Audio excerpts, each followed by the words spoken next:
150,000 cedis with one surety to be justified. We have the details on this issue for you and also get some reactions tonight.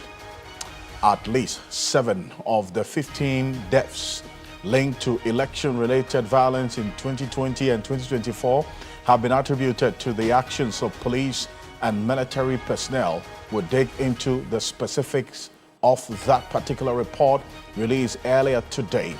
President John Dramani Mahama has ordered a forensic audit into the 13th All-African Games. We'll show you the focus areas of the audit and hear from an anti-corruption campaigner as to exactly why this directive by the president is crucial in the fight against corruption. You have this and more, including an update on the ongoing trial of Chairman Wontumi and Mustafa Hamid. Stay with us. As always, an integral part of the conversation. Let's hear from you. The hashtag we're using is Ghana Tonight on Facebook and on X. Let's get talking.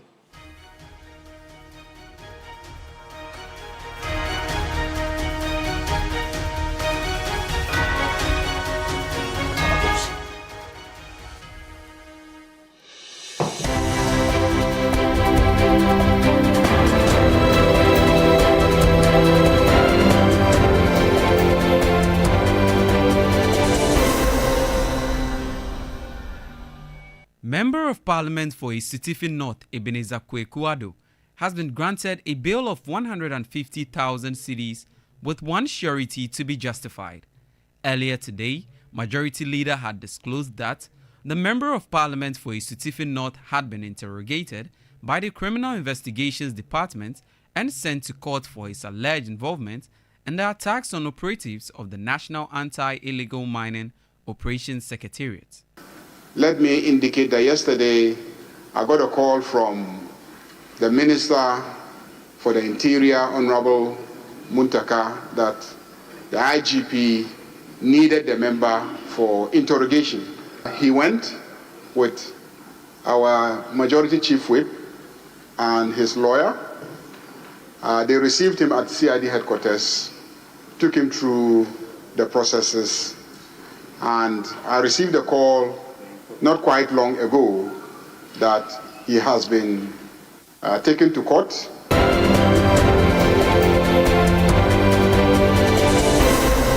The police and military have been implicated in 7 of the 15 deaths recorded during the 2020 and 2024 election violence cases in parts of the country.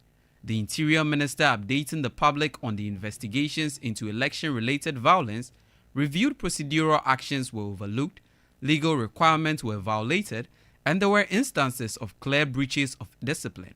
These cases had resulted in 15 deaths across the country, and well over 40 individuals got injured. Some procedural actions were overlooked. There were instances of clear breaches of discipline. The investigation established that 3 of the cases resulting in 4 deaths are traceable to the use of firearms by armed police patrol teams. Military personnel were also found to be responsible for 3 of the cases resulting in the death of 3 persons.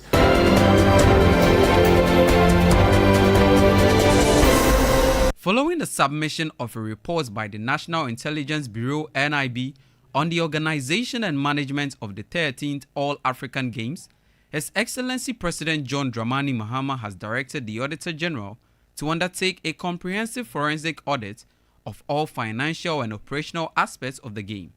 The Auditor General is expected to submit the report to the President by the 2nd week of December 2025.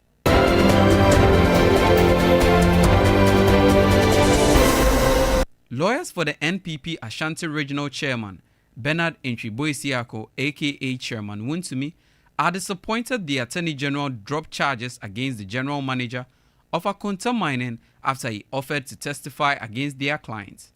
Edward Akwoku, the former 4th accused person, and Wontumi were facing multiple illegal mining charges until the Attorney General withdrew the charges against him. Lead counsel for Chairman Wontumi, Andy Apia Kubi, accused the Attorney General of attempt to undermine the cause of justice. If Attorney General, with all the materials available to him, all the resources available to him, including human personnel, if it is just for him to only rely on a former accused person to prosecute a matter against one of the accused persons or some of the accused persons. And he thinks that justice may not be undermined. That is his decision.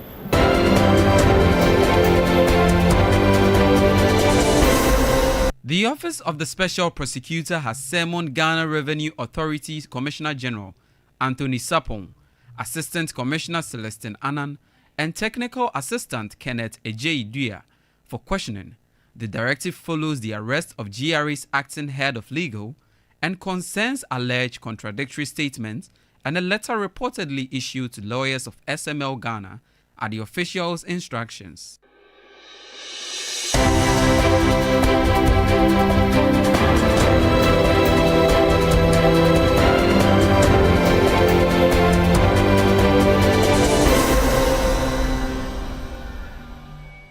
There's more news on 3news.com. Make some time and visit 3news.com. This is Ghana Tonight. We're live on 3FM 92.7, also on TV3 Ghana on Facebook and on DSTV channel 279. We're all across the world on 3news.com. So it's probably brought to you by Flamingo Paint, Simply Superior, and Sasso Insecticide Spray and Coil, Tum Preco, coming up next year on Ghana Tonight. The Esutifi North Member of Parliament has been granted 150,000 cedis bail after allegedly urging youth to attack the NIMOS task force. We've got details for you because this was an issue that took center stage in Parliament earlier today, and rightly so. Members of Parliament that's a member of Parliament for this particular constituency, Beneza Kweku Ado, has been granted a bail of 150,000 cedis with one surety.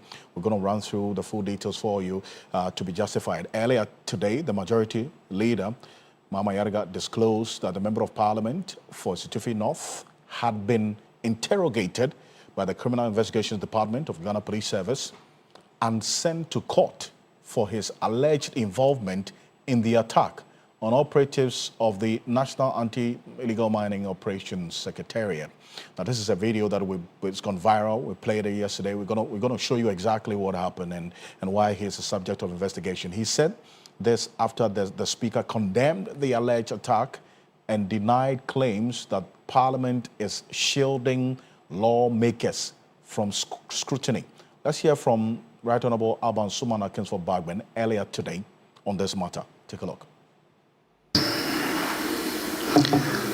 When we commenced this meeting on the 21st of October 2025, I had cause to remind members about the need for comportment and my intention to ensure strict compliance with the 1992 Constitution and the standing orders of Parliament.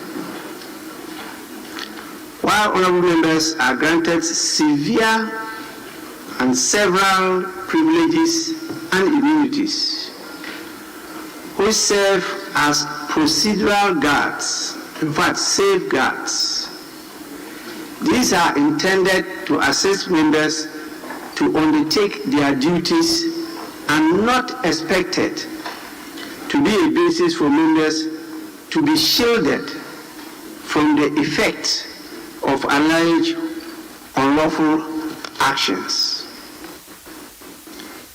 The report of attacks on the team from the National Anti-Illegal Mining Operations Secretariat, a task force which we all knew has been established to combat illegal mining activities in the country, is most worrying. Also worrying is the fact that the attack was allegedly incited by one of our own, the Member of Parliament for Esutifi North constituency, to provide all the needed support to the investigation by the Ghana Police Service within the framework of the 1992 Constitution, the laws of this country, and the standing orders of the House. I am made to understand that the member has voluntarily submitted himself to the Criminal Investigation Department of Ghana Police to assist in the investigation, as many members have done in other cases. Well, so that's the speaker there, and I'm going to tell you exactly what happened earlier today in court with respect to this matter. But the majority leader, Mama Yarga, also had this to say about this particular issue regarding the Member of Parliament and he appearing before the CID and eventually being sent to court. This is what Mama Yarga said in Parliament earlier today. Thank you very much, Right Honorable Speaker. I listened to you carefully, and I thought what I heard was a formal communication on the question of the privileges of members of Parliament. And I am hoping that our brief comments would focus on the question of privileges. I think what I heard you say is that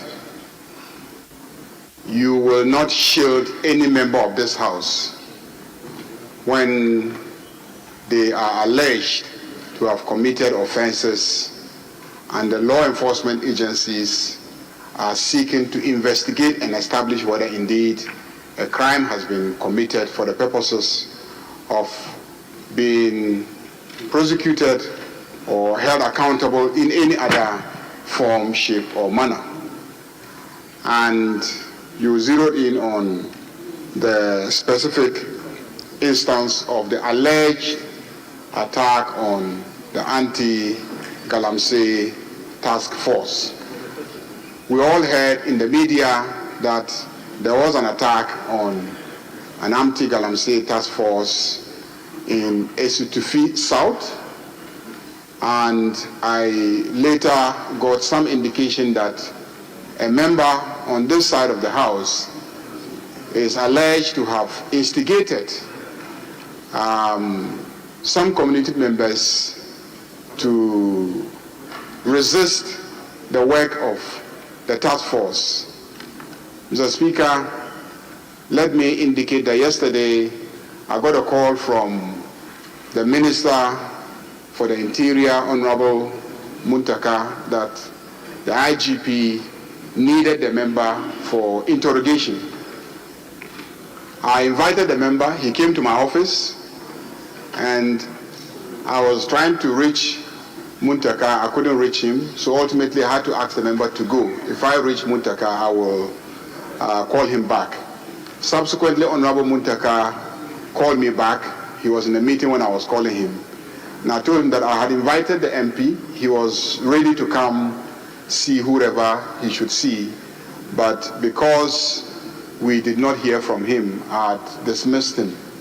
So we scheduled that this morning the member should be sent to the CID headquarters to meet with one of the deputy CID directors for processing. And so this morning, he went with our majority chief whip and his lawyer. They received him at CID headquarters, took him through the processes, and I received a call not quite long ago that he has been taken to court, and as we speak, he is actually in court being arraigned. And so let me also indicate that as members of Parliament, we do not consider ourselves being above the law. So that's Mama Yarga there. The minority leader, Alexander Apenyomakin, also said something about this particular issue, especially on the back of the information that this member of Parliament in question did indeed, according to the Speaker, voluntarily make himself available to the CID after the invitation yesterday. He was arraigned before court. But this is what Alexander Apenyomakin said on the floor of Parliament as well on this. Mr. Speaker, indeed, democracy provides that the actors must have an opportunity to politic, do politics, share ideas, and have their views, disagree and agree. It is, however, part of democracy also for the core issues of national discourse to be agreed upon by the active stakeholders in this process.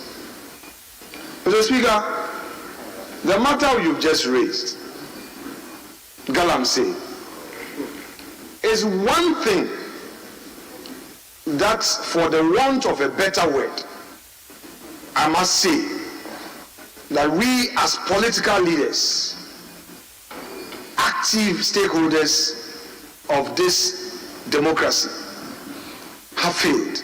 And I say so without mincing words. We must, as political actors, know that there are matters that we have to agree upon and nib it in the bud. My recent recollection of this matter dates me back to 2015 as a young member of the Finance Committee. Honorable Setepe, Minister of Finance, as he then was, appeared before us and lamented how Galamsey was affecting cocoa production. That's Alexander Apanyomak in there. You see a crowd of people, I mean, young people who thronged this location, attacked this NIMOS officer. We're going to put it on the screen right now. And I'm doing this just to put in the context that even though we see a crowd, there are 4 persons who are standing trial for this particular incident, what you're seeing on the screen right now. For now, at least, from what we do know on the face of what happened in court earlier today. These are the 4 individuals we're talking about. These accused persons, the Member of Parliament for the Esotifi North Constituency, Ebenezer Kwekwado, is one of the accused persons. The others, Zakaria Yakubu, who is at large, Alex, also at large, and others, and you can understand why. The others also at large. But there's this video evidence, video that has gone viral, video that we've been showing since yesterday, also captures clearly the faces of some of the marauding young people who took the law into their own hands, vandalized the vehicle, and attacked these NIMOS officials in this particular area within the constituency. So that's for the police, CID, to analyze this video and identify the faces, to fill up the names as we're seeing with the at large, and the others that are at large. But these are the specifics of the hearing earlier today. In fact, the prosecution requested that the Member of Parliament be remanded for allegedly interfering with the investigation, or in fact, that because he could interfere with investigations in this particular issue.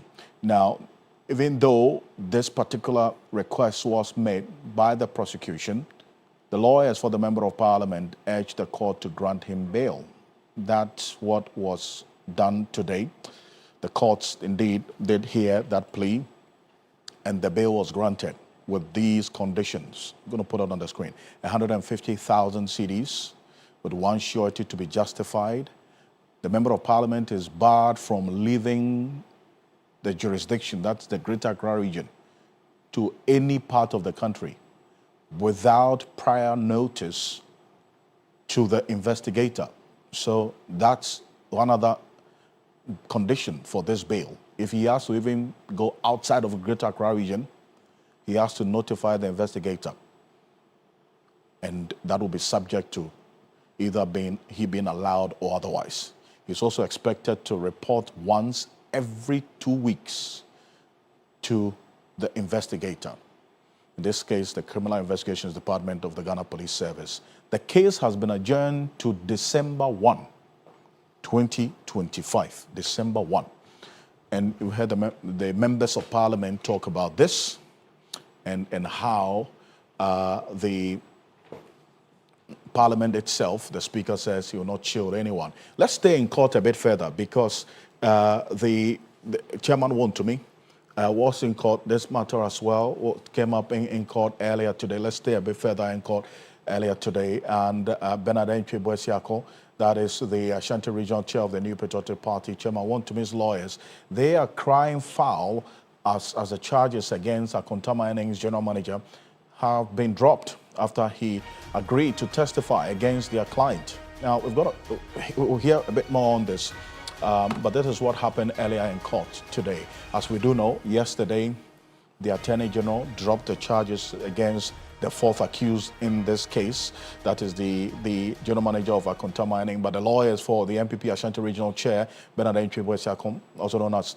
Chairman Wontumi, are disappointed that the Attorney General dropped the charges against the general manager of Akonta Mining after he offered to testify against their client. That's Chairman Wontumi, Edward Akwaku, now the former fourth accused person, and Wontumi were facing multiple illegal mining charges until the Attorney General withdrew the charges against him. And the Apiakubi is lawyer for Chairman Wontumi. He spoke to my colleague and our legal affairs correspondent, Lord Edwasari, together with some other journalists earlier today in court on their position. Take a look. Attorney General, with all the materials available to him, all the resources available to him, including human personnel, if it's just for him to only rely on a former accused person to prosecute a matter against one of the accused persons or some of the accused persons, and he thinks that justice may not be undermined. That is his decision. The way that the Attorney General appears to be poaching his own accused persons suggests that there is intent to undermine the cause of justice. We will resist your princess. That's Andy Apiakubi there. He's joining us right now on Zoom, but the Zoom connection not too clear. So Andy Apiakubi is lawyer or lead counsel for Chairman Wontumi. Good evening. Thank you for joining us here on Ghana Tonight. So I hear you speak, but what exactly has the Attorney General done wrong in deciding to drop the charges against this fourth accused, the general manager of your client's company, because he has agreed to now serve as prosecution witness? What has the Attorney General done wrong exactly? Well, Attorney General, being the Minister of Justice, has a mandate to ensure fair trial at all times. And the Attorney General himself poaching his own accused person to be his witness means that there is some motivation in encouraging the accused person to rather turn a witness. If that is the case, then where is the guarantee that his evidence will be credible? Because he is motivated by something, either by threats or by security of absence of prosecution or pecuniary consideration. Either way, it is an abuse of the system and the possibility of the witness also bringing up falsehood in his attempt to fulfill the expectations of the Attorney General. These are the concerns we are raising. And in any case,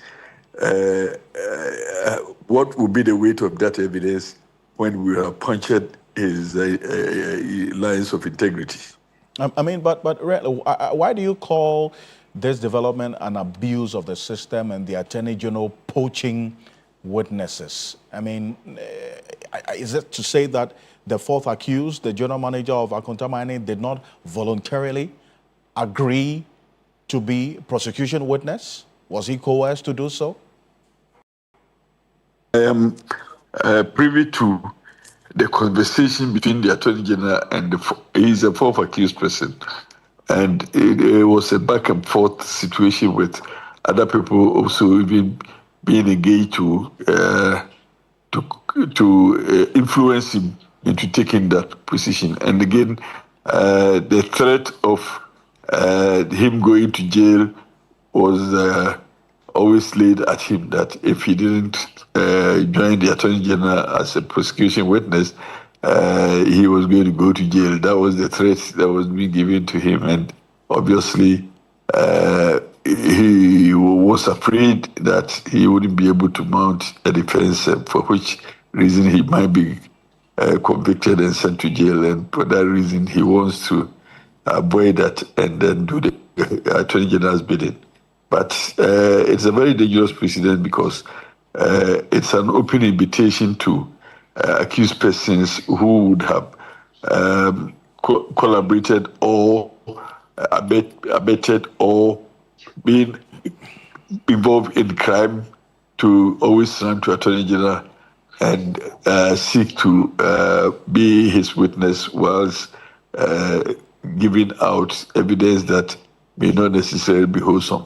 I see, but well, we're not privy to the said conversation that you say you are privy to between the Attorney General and the fourth accused now, who is not agreed to be prosecution witness. But even beyond that, is the Attorney General not allowed to employ all legally allowable strategies to, as it were, get to confirm and to prove beyond reasonable doubt the accusations against your client, and that including getting some accused persons to be prosecution witnesses? Is that not legally allowed? What has he done wrong? I mean, because I read Act 30, and that's quite clear, is it not? Yeah, it is true that under the Act 30, there is that dispensation available to the Attorney General. But again, we have also superior case law that suggests that the evidence of such a witness is not binding on other accused persons. There's also case law to suggest that. So when we get to that position, we'll prefer all such case law in protest against the use of the accused person, and also make the courts also aware of the value of any such evidence. See. Well, wait for that and see how the coming days will look like on this matter and what you intend to do. Andy Apiakobi is lead counsel for Chairman Wontumi in this Akunta mining matter and the allegations of illegal mining against that company. But coming up next, away from the courts, but coming up next here on Ghana Tonight, police and the military blamed for nearly half of election-related deaths in 2020 and 2024. We unpack the damning new report by the Minister for the Interior, Mohammed Muntaka Mubarak, who gave some detail earlier today. Quite troubling, thinking about the fact that there are families who are still living with the memories of the loss of these individuals, their loved ones, all as a result of elections in this country. The police and military have been implicated in 7 out of the 15 deaths recorded during the 2020 and 2024 election violence cases in parts of the country. Now, the Interior Minister, updating the public on the investigations into the election-related violence, revealed procedural actions were overlooked, legal requirements were violated, and there were instances of clear breaches of discipline. Let's take a look at this. And we'll recall exactly what Mohammed Muntaka Mubarak said at that press conference earlier today. Take a look. Investigation Task Force identified 12 cases that took place during the 2020 and 2024 general election. These cases had resulted in 15 deaths across the country, and well over 40 individuals got injured. Some procedural actions were overlooked. There were instances of clear breaches of discipline.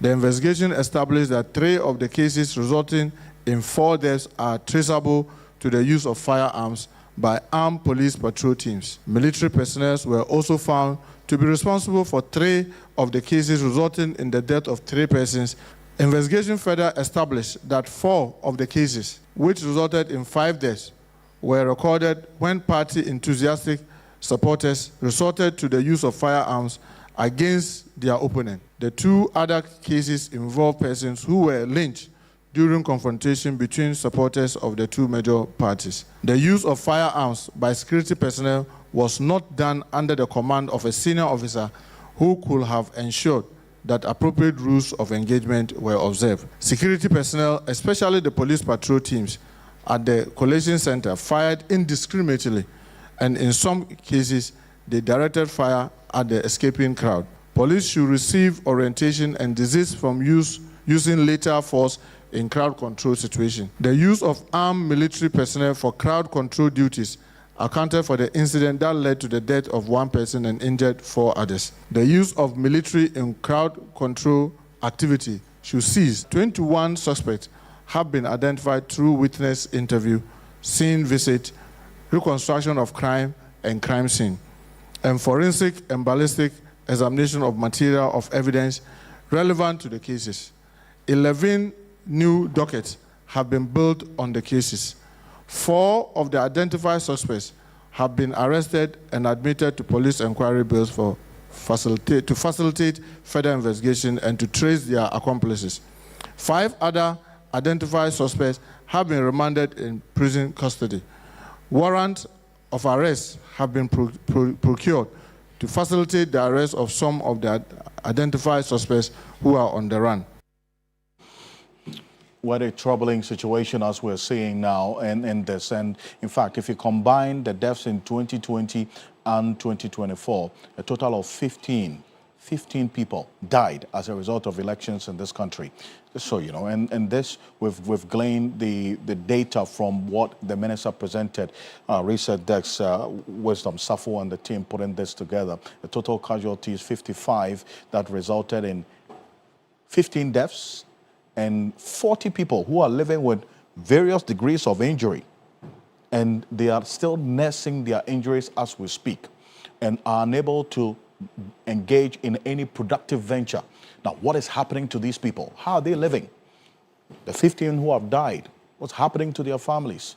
Questions are being asked right now. If you recall, one of the first directives or a charge that the president, John Dramani Mahama, gave to the then IGP, Dr. George Akufo-Dampare, was to conduct investigations into these 2 election-related violence and present a report. Well, that report never came on, at least before he was sacked. But this is it. The Ashanti region, 3 deaths. Bono East, 3 deaths. Greater Accra, 3. You recall what happened in Ododio, in the northern region, 2. Bono, 2. And then also Savannah, 1. Central, 1. If you recall, in the election 2024, there was a death in the Tolong constituency. That's also a matter that's been investigated. We haven't seen the end of it as yet, at least. There's no record of anybody being held culpable for that. So this was happened in terms of the regional breakdown of exactly where these deaths happened and then also the specific constituencies. As I indicated earlier, in the Greater Accra region, the deaths that we recorded, if you look at what we showed you earlier, Greater Accra region had 3 unfortunate death cases. 2 of them took place in the Ododio constituency. 15 people are nursing their injuries. If you look at the other regions, in the Bono East region, if you recall, Techiman South, big issue during that 2020 elections, and in Kuranza South as well. And then in the Greater Accra region, apart from Ododio, we had Ablekuma Central also record some situations in there. In the Bono region, Banda, Ahenkro constituency, and Doma West. Then the Ashanti region, there was Finso North, Ahafua Southwest, and then in the northern region, Savelugu and the Tolong, as I indicated earlier, and the central region, the Wutu Senya East. If you recall, this was Hawa Kumsen's constituency.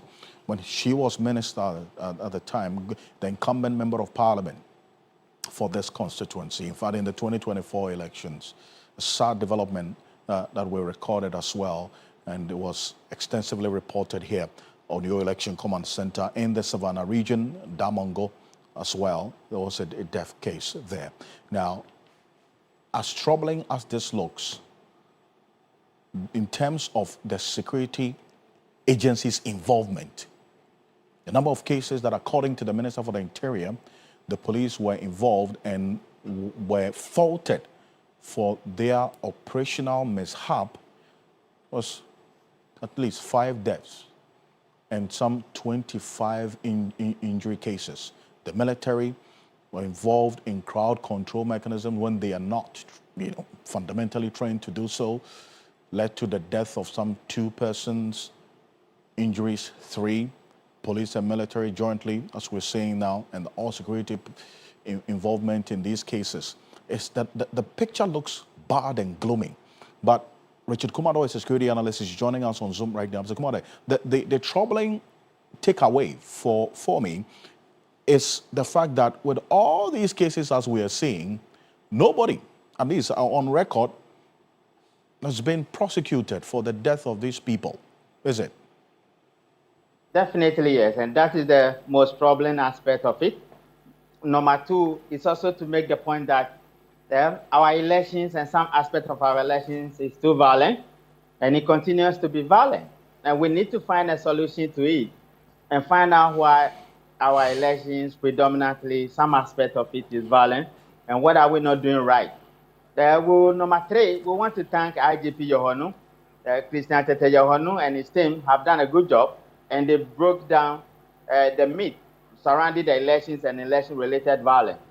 The speed at which they put this report together, based on intelligence and investigations, I believe if we task them to hold the perpetrators accountable, they will be able to do it in all aspects. And where there are challenges, they will inform the general public. But Alfred, here is the thing. Every election in this country is governed by law, which we predominantly call the CI. There are 3 things the CI does. It outlines the election procedure, and it defines the election processes and provides remedies where there are discrepancies or conflicts. What we haven't done right, which the Minister of Interior hammered, was the procedure. Anytime the procedure is circumvented and the processes are contravened, you are asking for trouble. So that is what we did, particularly in the 2020 election and some aspect of 2024. Watch back again and see the recent election we had at Akwatia. The recent election we had at Akwatia should be the standard. Why is it a standard?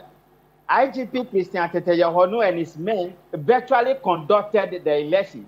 Apart from filling in the figures and announcing the results to the general public, you saw the display. They were not just there to show strength, but they were there to make sure that the aspect of our elections that usually get strained and result in violence do not exist. What is the point I'm making here? To every reaction, there's a cost. And to the extent that you are going to have elections and the conduct of the election and the election managers will not do their job properly, you are going to have the second people who are the actors of this election, who are the constituents or the voters, they will agitate. And if you have law enforcement officers who are happy trigger people, backed by politics in most times, they will open fire, knowing very well that they will not be held accountable. And once people are not held accountable as a nation, then you are creating the premises for people to rationalize their bad behavior and promote antisocial tendencies in society. That is to kill people and walk away. So that is where we are, Alfred, in what the Minister of Interior has enumerated today this afternoon. But it even gets more troubling when a number of these cases involve the same people who are supposed to maintain law and order. I'm talking about the security personnel, isn't it? I mean, quite a number of the death cases, they are at the center of this perpetration. Definitely, they hold the guns. They hold the guns, and they provide safety and they provide security. But the aspect of the result of the report, you need to find out when the minister said procedure. That word procedure is a procedure breach on the part of the security agencies, on the part of the Electoral Commission, and on the part of the voters. Because these are the 3 people within every chain in an election procedure. And if you have security officers who knows that they can kill people and get away with it, they will breach the procedure. It's all backed by politics. And I'm telling you, if you take away the politics out of it, and these law enforcement officers knows that they can be held accountable, and the conductors of the election, which is the Electoral Commission, knows that any lackadaisical attitude and ineffective procedure will lead to agitation and people's life will be on the line. Then we are holding ourselves accountable across board. Because Alfred, what would have been the situation? Take a typical situation like Odododio or Ablekuma North or Ablekuma South, or take a particular situation like any of the red flags in this country. If you do not have the law enforcement officers, what are you going to do? What the report also did not say, or the report said it, but it was little on that one, was the law enforcement officers who have also been injured, was the law enforcement officers who have also been shot at, was the law enforcement officers who have also carried wounds as a result of election functions they have performed in this country. So the question we ask is, those who are supposed to provide security that are killing us, they are also being killed and they are also being shot at. Who are the people behind who give some of these instructions, and why are they not being called out, and why are they not being prosecuted? Because of politics, and they know they can get away with it. What is the point I'm making? If the Electoral Commission cannot conduct the election, let's give the elections to the Ghana Police Service. And you saw what Christian Tete Yohono did at Akotia in that particular election, for which some of us spent a number of days and number of hours there. You saw the police. They virtually conduct the election from beginning to the end. And we did not record a single bullet being fired. I mean, well, yes, but then again, will it not be record a procedure will it not be, we need to be discussing. But you see, will it not be far-fetched to just use a single constituency elections to make a generalized statement of how the police service can do? Take into consideration, one, they have issues with the limited number of personnel.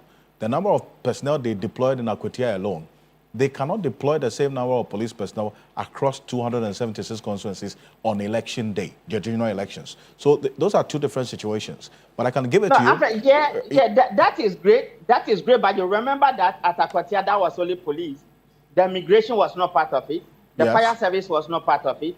The prison was not part of it. Yeah, I agree with you to a large extent. But those who conduct the election, and those who create the inefficiencies, when you take the 2024 election, I have followed this election in this country from 1992. In 2024, as at 9 a.m. in the morning or 9:30, check how many constituencies were announced by the Electoral Commission. When you create a hold-up and you add control measures and layers to the election, and you create a suspense in the end, you are creating a situation where the voters will agitate. And when they agitate, they are coming on crash with the police. And if you have police who are happy lot and the military officers who are happy trigger people, you are creating problems. Okay. So I'm saying that I'm not holding brief for the law enforcement officers, but those who conduct the election, the Electoral Commission, what has been their role in all these things? But and then what again, has been their responsibility when things go bad? Alfred, let me give you another example. Because of time. Hold on. Yes, just because of time. I just wanted to quickly conclude on this because of time. Now, you recall that there was this IASO West Worgon Commission of Inquiry. They produced a white paper. Now, the minister is saying that the white paper's recommendations should be implemented. If that had been done years ago, at least it could have prevented some of these deaths we saw in 2024, at the least, isn't it? Quickly. Definitely, that is what I said, that not punishable of offenses, rationalize bad behavior and produce and promote antisocial tendencies in society. And I've also made the point so strong that some of these guys are backed by politics, and politics wouldn't want anybody to be punished, particularly when it's related to them. But you remember,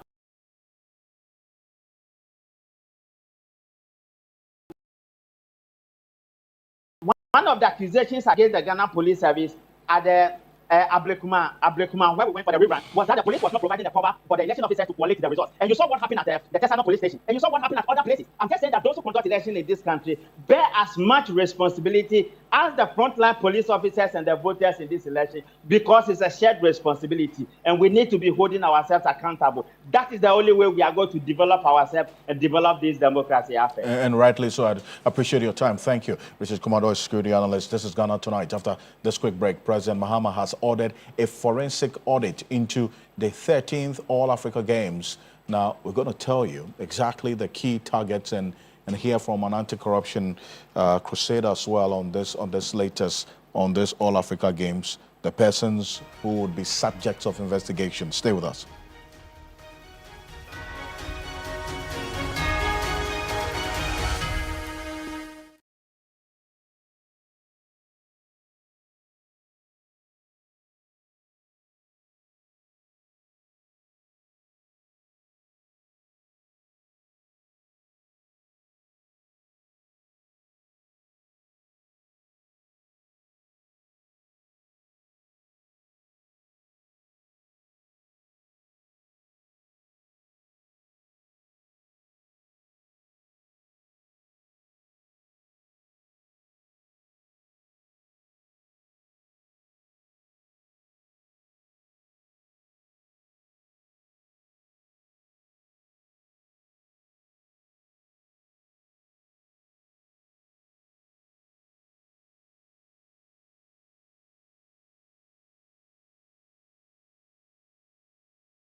Welcome back. This is Ghana Tonight. Now, following the submission of a report by the National Intelligence Bureau on the organization and management of the 13th Africa Games, which was held here in Accra, His Excellency, and also Cape Coast, His Excellency the President, John Dramani Mahama, has directed the Auditor General to undertake a comprehensive forensic audit of all financial and operational aspects of the games. The Auditor General is expected to submit the report to the President by the second week of December.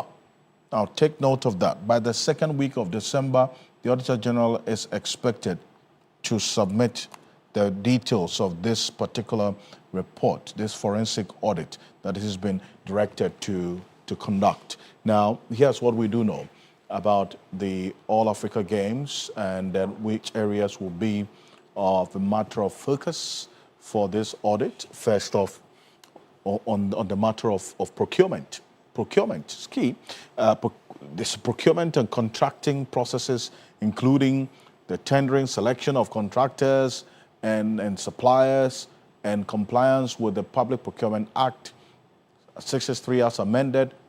Also, the financial management and expenditure controls, examining all the sources of funding and disbursement and expenditures, including sponsorship and subventions, infractions, that's the infrastructure, I beg your pardon, and project delivery, assessing the implementation, cost, variations, timelines, value for money, outcomes of all facilities developed for the games. You recall that that was a very heavy issue as well, as to how much was spent to put some of the hostels at the University of Ghana in shape for these games, and how much was spent there. Now, asset management, post-games utilization, verifying the inventory, and then also institutional oversight, coordination, evaluating the roles and responsibilities of agencies.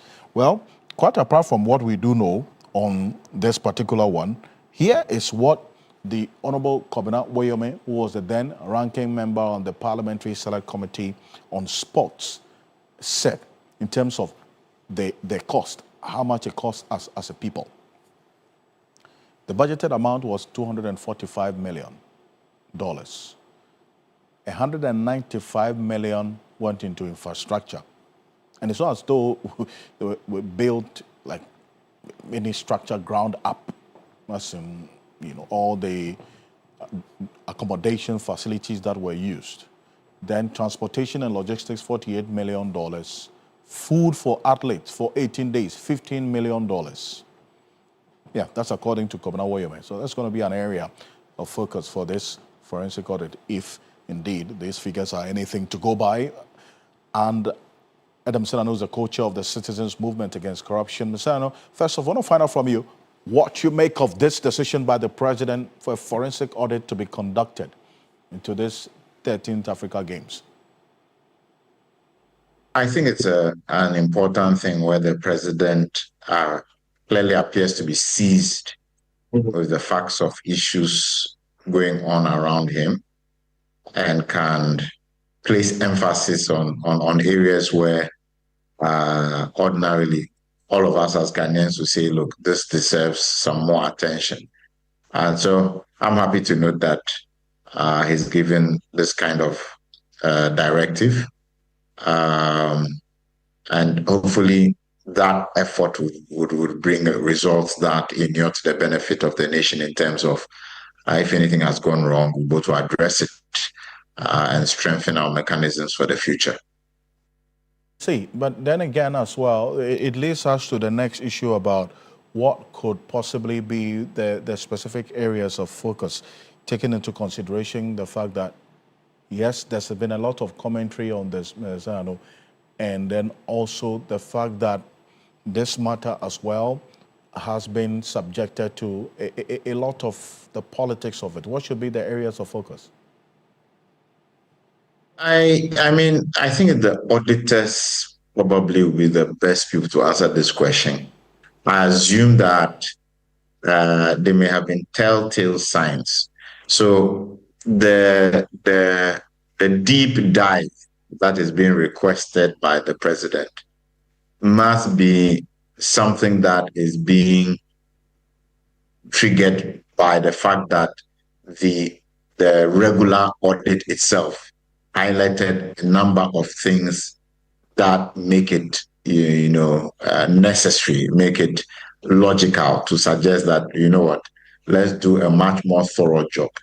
So in my mind, the Auditor General's work itself has served as a basis for us to go to tell where we should pay more attention to and where there may not be anything. And so I think that the general audits themselves are important, the annual ones, and they can serve as a catalyst. They may serve as a screening point to identify particular areas, projects, interventions, sectors that need further, scrutiny, as is the case now, looking at the 13th African Games that we hosted in part. With the view that already some have started espousing that this could be subjected to or be used as a means of a witch hunt politically, would that have any grounds or basis?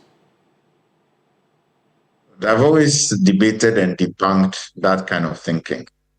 I have said that it is important for us to note that part of our anti-corruption mechanism is that after you have finished your tenure of government, the next government will come in and put a microscope to what you are doing.